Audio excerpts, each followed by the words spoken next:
how to insert YouTube video in Microsoft PowerPoint. Hey everyone, welcome back to the channel. If you are new here, don't forget to hit the subscribe button and turn on the notification bell to not miss any updates. So today I'm going to show you how you can easily insert YouTube video in your PowerPoint presentation. Let's dive right in. Open up any browser and head over to youtube.com. So find the video that you want to insert in your PowerPoint. And after you open it up, you'll see the share option. You just need to go ahead and tap on it. And then you can see copy. So copy the link. And now open up your PowerPoint presentation. And then you need to go to Insert tab in the ribbon bar.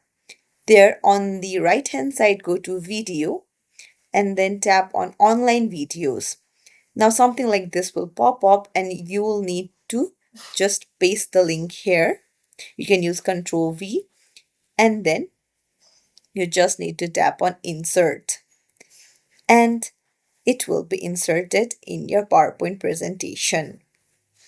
So it's as simple as that. If you found this tutorial helpful, don't forget to like the video and subscribe to our channel for more tips and tricks. Thank you for watching.